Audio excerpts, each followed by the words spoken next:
Free agency is mostly over for the Buffalo Bills. They have 10 draft picks in this upcoming draft. We are going to discuss their two most significant positions of needs tonight and prospects that the Bills can draft at those positions of need. Let's go. Hi, I'm Bills defensive end Greg Rousseau, and you're listening to Nate and the Fellas on Circling the Wagons podcast. Nobody circles the wagons like the Buffalo Bills. Go Bills. Where else would you rather be than right here, right now? Hey, hey, let's go Buffalo. Hey, hey, let's go Buffalo. The Bills make me wanna. What is up, Bills Mafia? Welcome to another episode of Circling the Wagons, a Buffalo fan base podcast. I am your host, Nate, guys. Thank you so much for joining us. We are going to discuss Buffalo Bills draft needs, specifically at two of the biggest positions of need, in our opinion. And we want to discuss three players at each position, some prospects, where we think they're going to get drafted, where we think they fit on the team, why we like them. And we're going to show some highlights of them. So some fun stuff, especially if you're following along, streaming, following this on Facebook, YouTube, Twitter, wherever you're following us. It's going to be a fun discussion. But I'd like to welcome my co-host, John, to the podcast. John, dude, it is, what are we, less than 4 weeks away to the draft, man. How pumped are you to talk about some Bills draft prospects? We got draft coming up. This is going to be the year. I guarantee it. 100%. This is going, it's looking like that. So I've kind of been slightly down on the Buffalo Bills free agency. And I was like, I feel like they've taken a step back in a couple of areas. They've extended, they had some great extensions, which we're going to talk about real quick because that's really the only new Buffalo Bills news this past week since we last talked. But I haven't been huge on the Buffalo Bills free agency class, kind of because of the suspensions, kind of because I think they've taken a step back in a couple of areas. And I was like, well, the Bills don't really like to play rookies. And then I started to track down all the different rookie classes and how many snaps each rookie has played in their first year. And it was a lot more than I thought it was, especially looking at some of the drafts like Tre'Davious White, Deion Dawkins, Josh Allen, stuff like that. Like they're especially highly drafted guys, Tremaine Edmonds, like there are guys on this team that, instantly come in and start and play a lot of snaps. So I think this whole idea of Sean McDermott does not like to play rookies, I think it's somewhat true, but I don't think it's as true as maybe we like to think it is, or I like to think it is at times. So they can definitely get some starters in this draft, some instant playmakers and guys that if they can ball out in their first year, which we think these prospects that we're going to talk about will, then I think that there's a lot of reasons for Bills Mafia to be optimistic. I think this is a good draft at a lot of these positions of need that we're going to discuss. We're going to first go over our big board of Bills needs, and then we're going to say where the draft is the deepest at, and then some players at those positions that we like. So a lot of fun stuff to talk about. This is our draft preview episode, one of the first of this. But John, quick news and notes. Christian Benford just signed a 4-year deal with the Buffalo Bills. It was a 4-year, I believe it was a $64 million contract. I don't have it off the top of my head, but it's somewhere in that range. The Bills reward another player, another draft, develop, and re-sign a player that I think from the very beginning we thought Elam was going to be the one, but we were glad because it was such a deep cornerback draft, hint, hint, nudge, nudge, that we're glad they double dipped that draft, right? And it ended up working out really well because as a 6th-round prospect, Christian Benford has been incredible. One of the best corners in the NFL, definitely in the AFC. And they rewarded him with a draft. And it was a good contract. John, all of these extensions, including Benford, Shakir, even Josh Allen, Greg Rousseau, like they've all been really good values. These guys are, playing at a top level, maybe not top 5, top 10, but sometimes those guys still get top 5 money just because they're available if they want to be. The Bills are keeping these guys and they're keeping them at good value. What do you think of the Benford extension and the fact that they've been able to keep all these guys? I think it's fantastic. I never would have thought, because one of the first things I texted you guys in our thread was not only the 2025 free agency, but like, oh, look who's going to be 2026 free agents. Bernard and Benford and all these guys, and all of a sudden they extend them. So I thought it was great. People are hitting on Kyrie Elam and that pick and everything, but they did pick Benford. If they picked Benford in the first round and Kyrie Elam later on, nobody would have batted an eye. But they did in reverse, and that's how it happened to be. And it still worked out, right? They traded Kyrie Elam for a draft pick. So, I'm still good with what they're doing. I do think that you were doing the hint thing. I do think they should draft 2 corners this draft. I think they should draft 2 defensive tackles this draft. And I'm sure we're going to get into that in a little bit. John, don't give it away, man. You got to tease them. You got to ease into it. You can't just come in all steam. You got to tickle them a little bit. I'm ready to go. You're like, I'm done with the foreplay tonight. I just got to get right into it. So yeah, so obviously, a great signing. Like I'm glad you mentioned Bernard. I didn't mention Bernard. These guys, like Shakir, I think is like top 15 wide receiver money. Benford is top 8, top 10, average per year, still like $10 million less than the top cornerback, on average per year, which I'm super happy about. I was worried when guys were getting $30 million a year that he'd be looking in that range, but he's not. What a steal there. Still have, and such a great idea to re-sign these guys early that Bean's been able to do, because I mean, you get them at a little bit of a discount if you wait, before they're new. I mean, just look at the Cowboys. The Cowboys wait till the last second for all their free agents, and they always kill the market. And since Dak Prescott signed his contract, nobody's beaten that contract, even Josh Allen, because I think the league in general thinks it's absolutely ridiculous. So hats off to Bean for making these extensions work, and for McDermott and the crew creating a culture where these guys do want to come back and not take the most money that they possibly could, because these guys want to be here, and it shows. So enough on that. Real quick, other news is Stefon Diggs signed a 3-year, $69 million deal with the New England Patriots this past weekend, which I was just shocked for a number of different reasons. Not that he signed with the Patriots. I think they needed some guys there, but just for the amount of money. And I'm sure, I haven't looked in the contract deals, I'm sure they can get out after a year or something like that. But I mean, just the idea that you're paying a guy who's 32, just came off a torn ACL less than 6 months ago at this point, when you're signing him to a $69 million deal, which is an average of $23 million per year. Like, that's insane. And I'm happy as a Bills fan. I'm stoked about this. I think this is the greatest signing that the Bills could have hoped for, because, he's going to show up. He's not terrible. Obviously he's going to play pretty well, but he is not worth the money. And it reminds me of a time when the Bills had to overpay guys like this and Terrell Owens or whatever, just to get them to come to Buffalo. And it's good to see the shoe on the other foot. Until he started to lose a step with the Bills his last season, and that's why they traded him. And they got a 2nd-round pick out of it for this year. So we'll see what that turns out to be. But I think the Bills have played it well. Yeah, for sure. Throughout this whole process, they played it well. So I think we're into it. Let's talk about, before we get into the actual, prospects, we want to talk about where we think the Bills' biggest needs are. Now, if you're following along and streaming, you can see it graphically, but I'll share it for those that are listening only. We have the biggest needs, John, and let me know if you want to change any of them, because we've kind of talked about sometimes things change, man. We're flexible. You got to be flexible thinking. But number one, the biggest need we have right now is cornerback. Cornerback that you mentioned earlier, even though we just gave Christian Benford that huge contract, you like to have 2 starting corners, right? We love Dane Jackson, as he's a familiar face. He's a decent floor, but ideally you do not have Dane Jackson as your CB2, which would be a huge drop off from Rasul Douglas last year, in my opinion. Even if Rasul Douglas took a step back, still a huge, downgrade from Rasul Douglas, which the Bills could still sign Rasul Douglas. I don't believe he's signed anywhere, correct?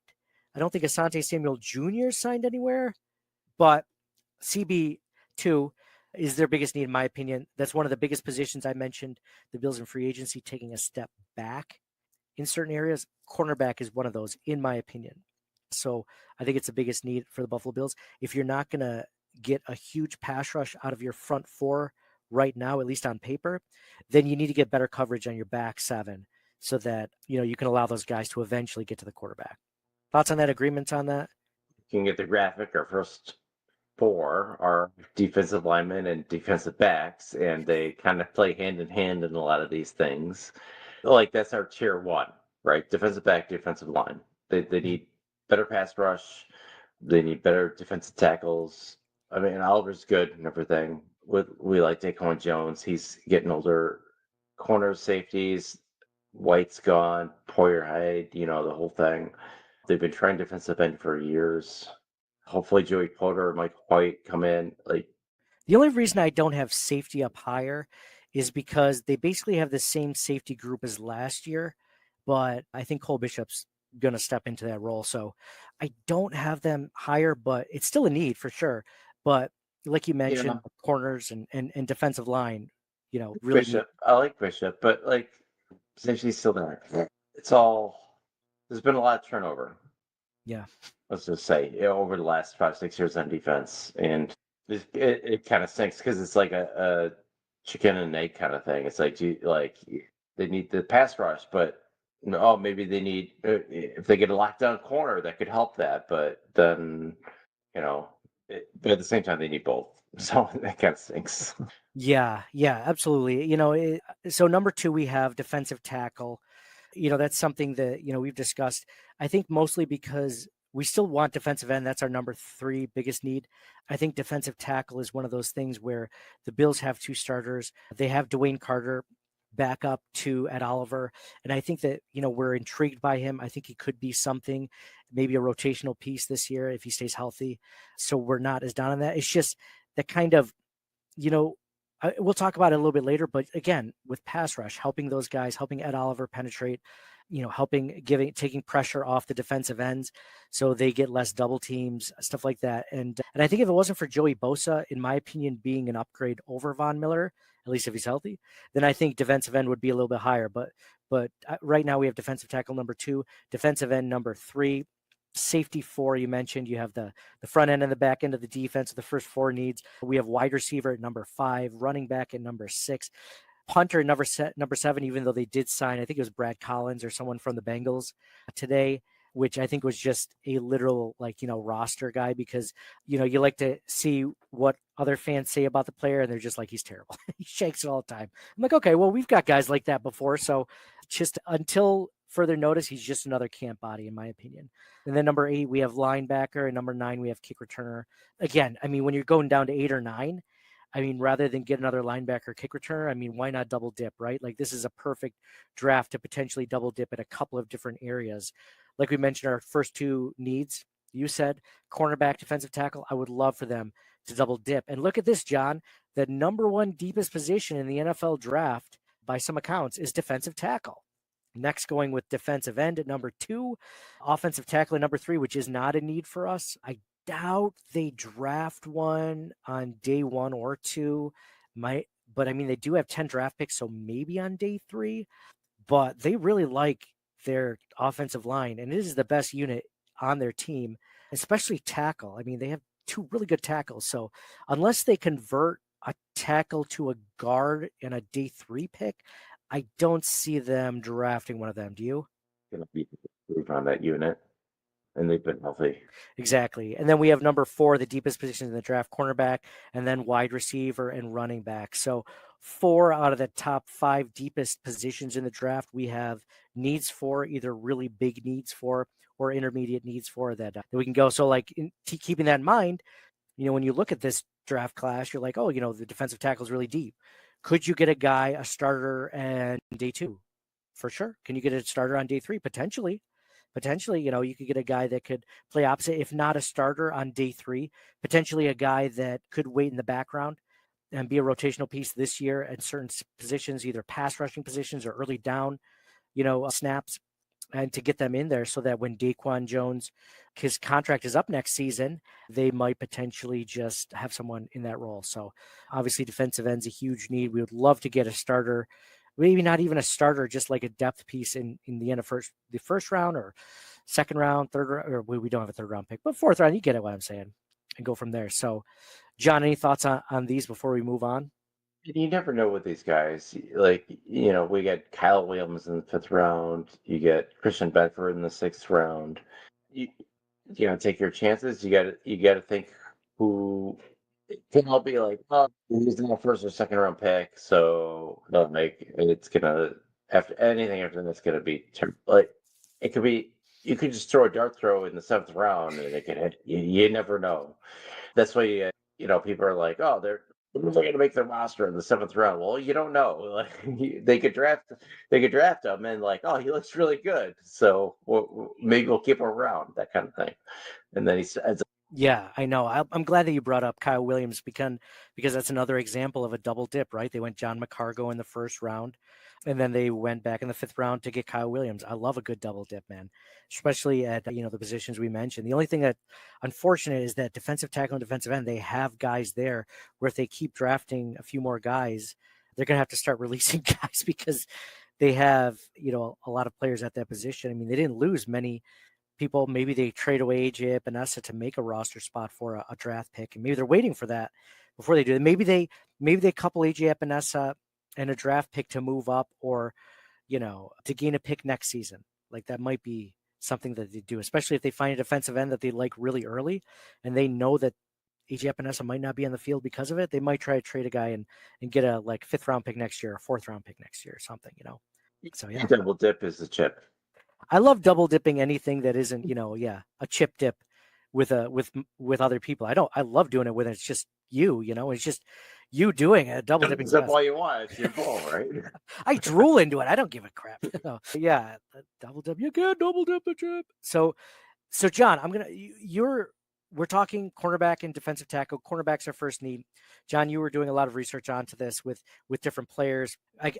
I'll let you take it from here, but I guess, these were the kind of attributes we're looking for when you and I are going through the top 100 draft picks, guys that we liked or didn't like, depending on their attributes. And this is kind of what we're looking for in a cornerback. You have athletic, which you would hope every NFL player is athletic, but coverage zone ideal. I like that you wrote ideal because they're going to have to play man at times too. But the Bills do tend to play zone, so that's good. Long arms, good, willing tackler. I like them being able to be a good tackler. No, those are all great things, all great qualities to have. So yeah, I read that the Bills run 73% zone coverage. So yeah, I mean, would it be ideal for them to be great at both? For sure. But if you're leaning one way more than the other, probably zone at this point, rather than man. I think that was kind of something that kind of bit us in the backside with Kaiir Elam because he was more of a man corner. But then even when he was asked for man to cover in man coverage in the I don't know if he's good at either, but he did have a couple of moments early. I don't know. It didn't work out. Yeah, it's like that everywhere there, dude. I've worked at places where guys come in from other companies or whatever, and they say that they can do whatever, and all you have is an interview to go off of. So whoever hires them, and then within the first 2 months, they're gone, because as soon as they hire them, they realize, oh wow, we're paying them a lot of money for not what we thought that they were capable of, or maybe they lied the interview or whatever. So it happens. You can only go on so much. And I remember being super excited about the Kaiir Elam pick at the time, but clearly not the guy. So John, let's start with your first cornerback prospect out of Texas, Jahdae Barron. 5'11", 194 pounds, out of Texas. Especially like a notepad, so I'm kind of a little out of place, but you're old school, man. Forgive me here. No, but he's got size, speed, athleticism, right? He's very athletic, just like every potential NFL prospect. No, he's a strong guy, plays good in the zone. My only thing about him is I was listening to Greg Cosell the other day, and he was projecting him to be more, maybe potentially of a slot guy, even though he did play more on the outside this last year. So that was one concern to me, is a weakness, potentially. But if he can play outside like he did this last year and he did fine, then fine. Yeah, great. And that's why I have him in this range here. So ideally, I have Travis Hunter, this is my number one. So I didn't include the top couple guys. I figured Will Johnson wouldn't be there for us. Yeah, agreed. I'm But glad. I I'm think glad you skipped him. I'm glad we're for the most part skipping prospects that we do not think. I mean, because right now, Jahdae Barron is a top 20 pick, but I mean, this is a guy that could fall to the Bills at 30, or the Bills could trade up to get him potentially. So you never know. right. Yeah, that's what I was thinking. So that's why I would bring him up here. And for me, it's kind of weird. Like I had the top 1 or 2 prospects, and then I had like 7, 8, 9, 10 guys that I all liked. So it's difficult for me to narrow it down. That's why I'm not a scout. Yeah. But I do like him. I think he's great. But yeah, I think there's some highlights here. Yep. Sharing some highlights here. Dude, I grew up for some weird reason. There's a couple of teams that I grew up liking. One is Miami Hurricanes when I was a real small kid, like 8 years old, because they were on TV, they were in the national championships, they were the U. And then Texas was the next big team I like, probably because of Vince Young. Just I have a Texas Longhorns hat. You're talking about a guy who I think he's big. I think he's big enough that he could play outside corner. So I'm curious as to why Greg Cosell said he would be more of a slot guy. But there's a lot. He played like the year before last. That's like what he would played. He played more outside this past year. So I think that's where he's getting it from. So he might be able to do both, which is good. The versatility might be good. He has an RAS score of almost 9, which is basically, if you're unfamiliar with its relative athletic score, which is basically grading all of his height, weight, athleticism, his combine workouts, his 40 time, all that fun, his bench press, all that fun stuff, compared to like all the other cornerbacks that have been drafted or that have, participated in the draft. So he is at a 9. So 9 out of 10, very athletic guy. Who else was a 9 out of 10? Cole Bishop was a 9 out of 10. And to give you an idea, do you remember what Christian Benford was coming out of college? 8 out of 10. So pretty cool. 8.15, Christian Benford out of Villanova. So, I mean, big program, a lot to like. I mean, he's got good instincts. I mean, the Bills walk away on day 1, the 30th pick, and they draft Jahdae Barron. I think that you got to be excited about it, especially when he's playing against the Georgias and the Alabamas. I believe he transferred from Alabama to Texas. So, I mean, tons of experience in the SEC as a top cornerback. So I love that. I love that idea. All right, John. Enough of Jahdae Brown highlights, Jahdae Barron highlights. Let's go into cornerback Siobhan Revel Jr., 6'2", 194-pound corner out of East Carolina. Physical, fast. He can tackle. Okay, my note. So I can't even read my own handwriting here. And we did mention like McDermott loves a good tackler. If these guys are like the Deion Sanders, where like they like to play the ball, but they do not like to tackle. I mean, they rely on their cornerback so much to tackle that if you see a prospect that's not good at tackling, not that he's average or slightly below, if he's just below average, like they probably won't draft him, I would assume. And he's great. He's a good press cornerback. He can play zone. Great athlete, just like every single player that could go into the NFL is a great athlete. Only knock, he had the ACL injury in 2024. So, I'm sure he's going to be fine because it was early on in 2024, but he didn't get to play a full season. But I do like him a lot as a prospect. So we're looking at him, his pass coverage grade, 85.4. Man coverage is only 75.3, but his zone coverage is 79.6. That's where he excels. Still not as good as, Jahdae Brown had a 91.5 zone coverage grade, one of the best in Pro Football Focuses. Siobhan Revel Jr., 79.6, not as good, but still above average, well above average there. He's long, 6'2", long arms, lanky. All the prospects are about 190, 195, the ones that we're highlighting. So this guy's no different. It's interesting what you mentioned about the injury to his knee, because, if that's a guy that you're looking at, I'm showing some highlights right now on YouTube. If you're looking at that and you're saying, hey, this is a guy we could potentially get on day 2, maybe end of day 2. And maybe he could be a second-round pick for them. Yeah, absolutely. A second-round pick, one of their 2 second-round picks. This is a guy that you can mold into a starter. Maybe you have an option to either do Dane Jackson or, Darren Revel, right? Or Siobhan Revel. It's it's a matter of how does Revel look in camp? Is he up to speed? Is he already outplaying? I think if it's anywhere close, I think they go with Dean Jackson, but this is a guy that could definitely compete with him, barring his. Or Jamarcus Ingram better? Oh man, well, I mean, the little that we saw from Jamarcus Ingram, I liked it. Dean Jackson is aging now, and he was never elite to begin with. So whenever it's like that, I have a known commodity and I know what their floor is.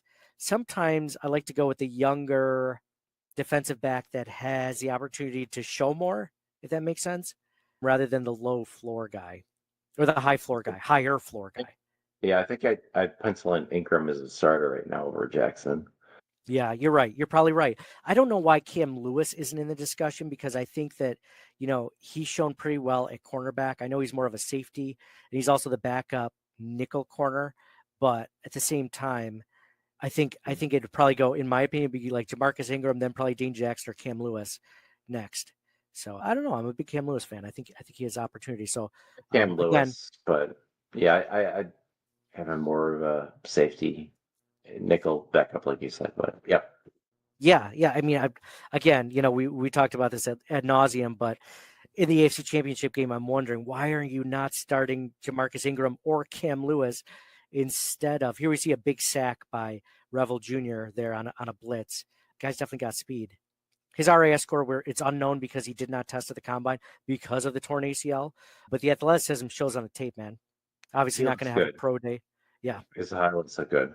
Oh yeah, all highlights look good, right? But I'm a fan. It's like everybody's athletic. Yeah, but John, when you're in the midst of all these athletic players, you can still be more athletic. I mean, they're athletic compared to us for sure. The least athletic guy in the combine is more athletic than us by like 5 times, right? Like he just is. But how do you rate athleticism? Like you're an athlete. Like, yeah, duh. Yeah. So the way that the RAS score does is it does it based on the 40-yard dash, the 20-yard split numbers, the 10-yard split numbers, the shuttle, the 3-cone, how much your vertical is, your broad jump. Basically a lot of the measurements that they take at the combine. So yeah, I mean, sure, it's limited. It's not all telling, but it gives you an idea, right? So like if you have 2 players within the same range, like let's say you love both of their skills, like the RAS score or just their combine results in general could be a good tiebreaker for this. So you will see a long pass, Revel Jr. getting in between him and his receiver, basic breakup. But is this him about to block a field goal, John? What? He just blocked a field goal. Okay. This guy easily gets some special teams reps no matter what, right? He instantly becomes our best special teams player. Cool. I love it, John. All right. Let's go back to our big board, our draft preview. Let's see. Next, we have cornerback Trey Amos, 6'1", 195 pounds out of Ole Miss, an RAS score of 8.88, and a top 40 pick for Trey. By the way, I forgot to mention that Siobhan Revel Jr. is also a top 40 pick right now. That's where he's being mocked. But Trey Amos is right in that same mix, right about the same area with an RAS score of 8.88 in the top 40. Trey Amos a lot. Good instincts, size, athleticism. Very athletic, just like all these guys. Yeah. No, he plays good in the zone, but he can flip press. He's physical. He can get in there. He's not afraid to get dirty. Me too. This is another guy here. I'm going to share some highlights of Trey Amos as well. But another guy like roughly in that same exact range, but doesn't have the injury history that Revel Jr. does, right? So, but very super athletic, more athletic than Christian Benford was by the RAS score. Played in a huge conference, SEC. Ole Miss has some good players from their defense in the top, first round, and a lot to like. I mean, it's funny, John, I get excited about these guys, and here we see a lot of like man coverage that we're watching with these clips, but very similar grades to Revel Jr. But you look at these guys, you're like, man, like this could be a great player for the Buffalo Bills. Here we see him in zone coverage, breaking up a pass on a quarterback staring down his receiver. Here we see him in man coverage right now, reading the play, the bubble screen. John, he breaks up that bubble screen. How many times has that bubble screen been run against the Bills? They finally learned how to defend it this season, it feels like. So it's good to see guys that can do that. Long pass, he ends up breaking up. Deep pass. Yeah. I like that, John. John, if you had to pick between the two, Revel Jr. or Trey Amos here, What's that? You cut me off guard with that question. I don't know. It's tough. It's a toss-up for me between those two. And there's other guys too that I like. I like Benjamin Morrison. I like Maxwell Harrison. I like Isaiah Thomas and Darian Porter. Like lots of good prospects at corner. And we mentioned at the beginning of the thing that like corner and defensive tackle and end were good depth-wise in this class. So I think you know, picking two corners and two defensive tackles in this draft would be great. Oh, 100%. 100%. Now we're just talking about the guys. Obviously, there are some corners ranked higher than, the three that we went over, but the ones that we think fit the Bills the best are these guys. So really interesting. Thanks for that, John. Now I'm going to go to my side of it, the defensive tackle position. So, Excited. dude, I'm excited. I love talking big men. Man, it's so fun, especially in the defensive side where they get to shoot the gaps and, move people around, eat up blockers. This is another one of those guys or positions where the Bills have a huge need. Now, when looking at defensive tackles for this exercise, I was looking at a few different traits. One is obviously athletic. You want a guy that's athletic. Yeah, they have to be able to be athletic. I was thinking about saying unathletic on certain positions, but I think defensive tackle, you want an athletic guy. Punter, long snapper is not as big of a deal, even though Reed Ferguson would probably beg to differ. Large size, I want a guy that can basically be that one technique to take over for Daquan Jones either this season, halfway through this season, the beginning of the season, or next season when Daquan's contract runs up. I mean, I like Daquan a lot. You want a big guy is what you're saying. A big guy, a big athletic guy. All right, just making sure. We need someone that when Ed Oliver, this is kind of like a twofold pick because the defensive tackle at this position that plays next to Ed Oliver is going to make Ed Oliver better because he's going to be able to eat up blockers. When Daquan Jones first got here, he was the best defensive tackle we've had playing next to Ed Oliver since Ed Oliver was drafted, since before Ed Oliver was drafted. Star Lotulelei, all these guys that have come and gone. Daquan's the first one that actually stuck and looked good. So, but the fact is he's turning 32. He's not getting any younger. He's not playing poorly, but he's not getting better with age. So it's time to start looking for his replacement because once you get a better guy next to Ed Oliver will play better. And Ed Oliver is not a big guy. He's 6'1", 287 pounds, I think he's listed at. It's a very small defensive tackle. I mean, even going through these draft prospects, it was hard to find a defensive tackle that was smaller than Ed Oliver is. So if you want Ed Oliver to be that penetrating, gap shooting defensive tackle, to make sacks, to get sacks, to make tackles for loss in the backfield on running plays, you need a guy next to him that can eat up blockers and can take those guys away from Ed Oliver, from Joey Bosa, from Greg Rousseau, from anyone around him, and then also clog up the middle so that Terrell Bernard and Matt Milano have clean shots to the running back coming through. So to me, that's the most important trait because you want a guy that can run stuff. And because there are plenty of good defensive tackles in this draft that I have above these guys, that are above these guys just in general as defensive tackles, but they're more of the penetrating Ed Oliver type defensive tackle. And the Bills already have a backup for that in Dwayne Carter. Like that's essentially what Dwayne Carter is, the third round pick out of Duke last year. He's an Ed Oliver-like player. So why get a third Ed Oliver? If you're going to draft a defensive tackle in the first round, you're going to get one of two things. You're going to get a Daquan Jones replacement, or ideally, you're going to get a guy that can do both, right? You want an Ed Oliver plus, right? A guy that's bigger than Ed Oliver, but can also do the same thing and also take on double teams, right? Like that's the ideal scenario. So you have a guy that can do both when he needs to. And that leads us to the very first prospect that I'm going to talk about, which is Kenneth Grant, the defensive tackle out of Michigan. Now he's projected as a top 25 prospect. Right now, that's kind of where he's drafted. He is one of the most mocked draft players to the Buffalo Bills. At 6'4", 331 pounds out of Michigan. He has an RAS score of 7.29, not elite, but still well above average. The guy just moves ridiculously well for being that big. And if you're wondering how much bigger he is, I mean, I just mentioned Ed Oliver's like 6'1", 291. This guy is 3 inches and like 40 pounds on Ed Oliver. And this guy can do both. This guy can play the run really well. He's a pass rusher as well.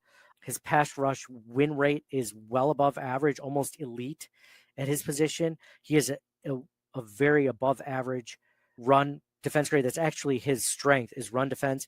He has a rare combination of quickness, size, where he can play the nose tackle position, or in this case, a one technique on the A gap. He has a strength. He can dominate single blocks. He can hold up against doubles when he's in attack mode. He's really just an imposing player. He's got exceptional quickness. Like I'm going to start playing some highlights right now for Kenneth Grant, but you're seeing here, I gotta share this. So you're going to see this, like the guy does a great job of shooting gaps. There's a clip of him running down a running back or a wide receiver from like 40 yards away, and he catches up to him. Like he does, that famous DK Metcalf clip of him chasing down Buda Baker like 90 yards down the field. Like Kenneth Grant did that to a wide receiver running back in a way that was reminiscent of that. So I like this guy. Mason is a defensive tackle who could go top 5, top 10 for the Michigan Wolverines, but Kenneth Grant, man, like he just has so much potential. He has incredible overall athleticism for like how big he is, not just to mention like, his RAS score, but he's so big. He can bat passes. He's got active hands.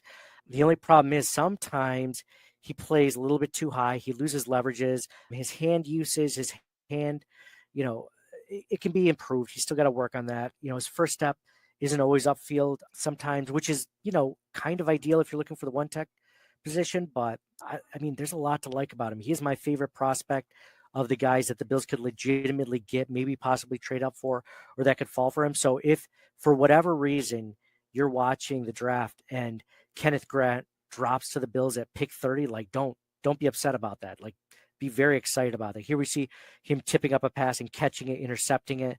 Like awesome play by the guy. I mean, it's really cool. It kind of reminiscent a little bit of like a lighter Sam Adams or something, which we haven't had. When was the last time we had like a nose tackle like prospect? So usually those guys go later in the draft, day 2, day 3, but with a guy with this athleticism, this production in a big conference, in a big school, there's a lot to like about him. So I'm a fan of Kenneth Grant. I'm really hoping the Bills draft him, that he falls to them. So the next player I want to discuss is Tyliek Williams, 6'4", 334 pounds, Ohio State. While we're talking about Michigan, why not talk Ohio State? Let's get that rival in there. He did not have an RAS score because he was injured during the combine. While he was doing his pro day, he pulled up with a cramp, which everyone thought while he was running his 40 that he like tore an ACL or something, but apparently it was a cramp. Right now, he's projected as a top 50 pick, somewhere in the top 50, closer to the 50th area, at least by mock drafts right now. As you can see from his Pro Football Focus grades, like he is just so much, he's elite against the run, basically. As big as he is, he's a really good run defender. He's not terrible against the pass, but it's something he's going to need to work on. He's above average. He has above average pass rush win rate. He has a little bit below average of a true pass rush grade. So there's a lot of things he's going to have to work at. But here I'm going to show some highlights right now of him playing, so you get an idea of what he looks like on tape. So here you see him out of Ohio State, number 91. Here he is actually getting to the quarterback. Mentioned he's not as good at getting to the quarterback. First highlight, sacking the quarterback. So he's a very powerful interior defensive tackle. He doesn't have a great pass rush. If he had a great pass rush, by the way, he'd be a day 1 pick. That's the reason why he's more of a top 50 guy. But he's a versatile, frame. He can play both, nose tackle, 1 technique, or 3 technique if they need him to. He's got an explosive first step. Significant improvement in the hand speed and hand usage this last year. The only problem is though, sometimes he struggles to hold ground against combo blocks. Sometimes he gives up a little bit too much space. Sometimes, he really needs to improve on his pass rush to get a little bit better, but that's something I think the Bills coaching staff will know getting him. And, this is a guy that you can immediately plug in for early downs, and then maybe you give Daquan Jones or someone else some more pass rushing downs or second down looks or light boxes.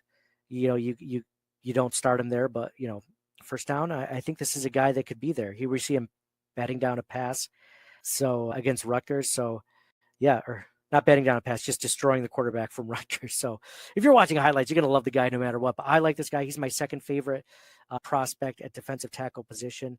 So check him out. Next, we're going to go to my third favorite defensive tackle prospect. Again, keeping with the theme of one technique, run block or run defending, guys that eat up blockers. This is Alfred Collins, defensive tackle out of Texas, 6'6", 332 pounds. Unfortunately, we do not have an RAS score for him, but he's projected to be a top 60 guy. This is a guy that they could potentially get with their second round picks at that level. Again, another very similar to Tyliek Williams, elite in run defense, pass rush win rate, again, above average, but not at the level that you'd like to see if he was more of a three technique or a guy that penetrated. But again, we're looking for a guy that can help out Ed Oliver, and a guy that's 6'6", has 5 inches on him and another 40 pounds. Absolutely. I think this is a guy, again, Texas, huge program. The guy they churn out pro athletes, especially with just making the national championship game this last year. I'm going to share some highlights right now so everyone can see this. So again, excellent length for, an interior defensive lineman. He's really strong upper body. He's got really long arms, 6'6". He's got a well-built frame, lower body weight distribution. Like some of these guys are really big guy. I mean, you might say like Tyleik Williams is more of like he's got a really big lower half, where this guy's got more a balanced overside, strong enough to fight through double teams. So not only to hold them up, but to fight through them. The only thing that, are some knocks on him in his game is sometimes he lacks some of the pursuit for plays outside the tackles. He doesn't have the speed to do that. Sometimes he can be slow to disengage and, shed the blocks from the offensive lineman. He plays with a high pad level. That's something they're going to have to work at the next level, just to play a little bit lower. It's very common for some of these guys that don't go top 10, top 20, is that they need to work on their pad level, get a little bit lower. And sometimes he allows, some offensive linemen to get at the inside hand on him at times. But again, you're talking SEC football. He's showing up here. We're seeing stats or highlights from the game against Georgia, right? Where, he's looking tremendous. He's taking down runners in the backfield. Here he is lining up on the defensive end position and taking down the runner in the backfield. So he's going to be a force. He's going to be a force to play with. So to play up against. So if the Bills were to end up with him, at the end of the second round, or at least with their second round pick, this is a guy that I'd be really interested in seeing the Bills pick up. So I like that player a lot. Those are my top 3 defensive tackles. Let me know what you guys think in the comments, if you like any of these players, or if you don't, what you do or do not like about these guys. And then, John, I got to share this one with you that I did not make a slide for, but he's an intriguing prospect that's been going over social media. And this is 6'5", 464-pound Desmond Watson out of Florida. Look at this guy. I know they just showed his stats. They have him 6'5", 414 pounds. This must be like a junior level tape, because he is ballooned up to 464 pounds. But for his size, he's actually pretty athletic, which is kind of crazy for someone that has the opportunity to lose 50, 60 pounds and then be even more athletic. Right now, he's an undrafted guy out of Florida, probably maybe a day 3 pick, if anything else. Here he just stripped the ball out and ran 10 yards with it, and then fumbled at the end. He's cool. He's just like a man child at the college level. I mean, you just don't see players that are 460. You don't see players that are 400 pounds that often, much less 464 pounds running down the field. So cool. John, as we're finishing up these highlights on Desmond Watson, look at that play. That's one of my favorite plays, is him just taking this player out of, I forget, it's Eastern Michigan or someone, or Marshall, just freaking picking him up by the back of the jersey and slamming him onto the ground. Like, you just don't see that happening. That running back's probably 200 pounds. Just picked him up off the ground. Unbelievable. John, thoughts on any of these defensive tackles? Thoughts on Desmond Watson? Super athletic. I love it. Anybody that's athletic, for sure. No. I hate athletic guys, by the way. I hate saying that, the Bills are going to draft an athletic guy, but not a fan. I don't think Kenneth Grant has any chance in hell of making it to the Bills, but I do love him as a prospect. Alfred Collins, Tyleik Williams, great. A couple other guys in the mix, maybe TJ Sanders or Walter Nolan, potentially, might be in the mix for the Bills. So I've seen a lot of Walter Nolan, Derek Harmon going to the Bills in recent mocks. And I think that I just don't think that they're what I was looking for. Those are, again, more like 3 tech penetrating defensive tackles. And don't get me wrong, John, like the Bills could absolutely draft one of those guys. But when I'm thinking about that position in general, let's say you draft another one of those guys. I mean, what are you replacing Ed Oliver on the field? Like, where does a Walter Nolan fit in to this scheme? I mean, is this eventual replacement for Ed Oliver in general? Like, maybe that's the idea. But with a first round pick, don't you want a guy that can start possibly immediately or midway through the first season? Yeah, I'm not saying a first round pick. I'm saying like that could be like a second round pick, maybe. Yeah. The second round pick. Still, though, I think of the second round pick, though, I just don't see them doing it with one of those guys unless they think they can bulk him up. Like some of these guys, like Derek Harmon, I believe he played one technique and then they had him lose weight, and now he's extraordinarily good at penetrating. So he'd have to gain more weight and become that guy that wasn't elite in what he did previously. Harmon, I see 6'4", 313. Nolan, I see 296. DJ Sanders is 299. Last time I input it in my spreadsheet. So I mean, they're bigger guys. It's not like they're about 300. No, but they're not exactly what I was looking for when I was looking. That 450-pound guy that you were talking about that's undrafted. I know, but Dick. Yeah. It's not that guy, but still, yeah, he's not a 464 undrafted guy or a 64-pound undrafted guy like that. But yeah, Bill should just draft all these guys that are undrafted in the 5th round and on, just high upside. a Giants quarterback, Jared Lorenzen, that was like 400 pounds or whatever. Yeah, the hefty lefty. Yeah, I remember him. Loved Jared Lorenzen. I was sad when he passed away. He was so cool. I wish he had succeeded at the NFL level. That's the way I didn't even know. Yeah, don't you feel bad now? Yeah, I do. You're such a jerk sometimes. Anyway, no, yeah. Did he just die? Not just recently. It was a few years ago. I had no idea. What like was it like? How did he die? Because he was young, right? Younger. I want to say it was he wasn't in the NFL anymore, but like he died in 2019. I had no idea.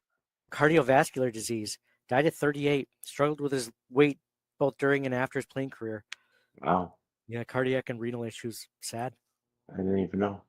So even if this Desmond Watson guy, ends up going to the NFL, dude, I hope the guy does lose weight.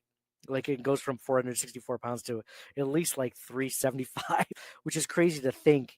You hope he gets to 375, but yeah, those guys, it's tough, man. I mean, John, you're a perfect example. You lost a ton of weight. And when I say a ton of weight, I don't know, what'd you say, like 30, 40 pounds? Yeah, not accurate, but like 65, 70 probably. You lost 65, 70 pounds? Yeah. I mean, you look like you lost weight. I wouldn't have guessed 65. I didn't think you had 65, 70 pounds. I feel like I wore my weight well. You did. Some people I've heard. But no, I do feel a lot better, like physically. Well, that's the thing. Like you probably took away a lot of that, that stress on your heart, or I mean, even if that, just like your back, probably your legs, your knees, all that stuff, by doing that. So that's awesome, man. Anyway, not to get too much. Yeah. Joey Hatch just wrote that lineman from the Gators is 464 pounds. He ran a pretty good 40. Yeah. Like it was like 5'8" or something. And I think he had like a 25-inch vert. Pretty good. Like not what you would suspect from a guy who was, that big. But I'd absolutely take it. You're telling me 7th round pick? Absolutely take a flyer on him. Sure. Why not? So John, next week or the week after, I think we should talk about next positions. Maybe we go back to, our biggest list of Bills needs, and we go from there and we discuss these guys. So we just did cornerback, defensive tackle. If something happens, maybe they sign a cornerback. Maybe we just kind of scratch that from the biggest needs, move that down a few pegs. Defensive end and safety, I think, would be a good one. I know this isn't a good safety draft, unfortunately. But John, what is it a good draft in? Cornerbacks. And what can you sometimes convert? What's a lot easier to convert one way to the other than the other way to one other? It's easier to make a cornerback a safety, right, than the other way around. So Taking one of their first or second round picks, it's you're not drafting one to convert, I would think. No, for sure. This is going to be like a day 3 pick, I think, that you're converting. A double dip. We should double dip corner and defensive tackle, I think, for sure. The only reason I'm not thinking about that for defensive end, even though there's a higher need, is because we're going to put all our eggs in one basket with Joey Bosa. Yep. Hope that works out. But yeah, I think safety's still a need. And then like after those first four, it's really just defensive line and corner and defensive back. Because after that, like they've made it work with receiver and running back. Like I'll say it again, they're a dime a dozen. If it doesn't work out with Cook, if he holds out, it's a good class. Sign another guy. Punter, I might even put punter at number 5. I don't know. I think they need a punter. Sam Martin's not even on the team anyway, so like they need a punter. That you might move that up. Yeah, that's a pretty good point. Hey, I'm glad you brought up James Cook, John, because when we were mentioning extensions earlier, we talked about Bernard, Shakir, Allen, Benford, Rousseau. I mean, these are all guys that took like modest contracts. I mean, they didn't go out for the top 5 money for the most part, besides Allen, but I mean, he deserves top 5 money. He's still like ranked. He's still tied with like 4 other quarterbacks now at this level, just at this level. But James Cook wants $15 million a year. Now, here's a guy who's been the most outspoken about his contract, and he wants to be paid like a top 5 running back, and he's the only one that hasn't gotten a contract extension. So maybe there's something to say about that. Like you said, I agree that they're a dime a dozen. I think Cook's really good. I think that he took a big step this last year, but you're also talking about a guy who benefited from one of the best offensive lines in football. You're talking about a guy who doesn't play all the passing downs because they don't necessarily trust him in pass pro. Another reason why they re-signed Ty Johnson. So if you're gonna pay a guy top 5 money, he better be Saquon Barkley. He better be, a LaDainian Tomlinson, his prime sort of running back. That's got to be their level. I'm not going to pay James Cook anywhere close to $15 million. If I had to grade it out, it'd probably be more like $7-8 million maybe a year. And even then, I'd be reluctant just because, like you said, That's stingy for me even. No, I agree. That's stingy. Would you go 10? Where would you go? I might go 10, but I love Cook, but you can't. You heard me complain about it all through the drought. Like they're like drafting like Willis McGay in the first round, like CJ Spiller. They're trading for LaShawn McCoy, and like Travis Henry was a 2nd-round pick if you go that far back. All these guys, it didn't do diddly squat because they needed a quarterback. Okay, now they have a quarterback, so I know it's different, whatever. But like maybe look at other positions because the Fred Jacksons of the world were still pretty okay. Like, Marshawn Lynch, he was another 1st-round pick that got away. But I don't know. You can't. Yeah, that was definitely something. This is a good running back class too. Like if they wanted to actually draft somebody in the middle rounds this year, they have all these 4th and 5th-round picks or whatever. Maybe, somebody falls to them, they pick a guy, and all right, they're set for the next 5 years. Like I don't know. Yeah, I remember you saying that all the time that in the draft or in the drought, like these guys are a dime a dozen, and I agree. Like when it comes down to it, would I rather pay James Cook $10 million a year or draft another running back, in this draft and hope that between Ray Davis, Ty Johnson, and this new running back that they can be just as good as James Cook or better? I'd rather do that, honestly. He's not like he's really good, but he's not a Saquon Barkley, Derrick Henry, or Christian McCaffrey. You can't fall into that and drain money into that position. Joey asked a really good question. He said they said that there's another player that we should extend before James Cook, and that player is Connor McGovern because his contract ends at the end of this year. Which one do you think is more important, John? Is that even a question in your mind between Connor McGovern and James Cook? I like the question because I forgot about Connor McGovern's contract being up this year.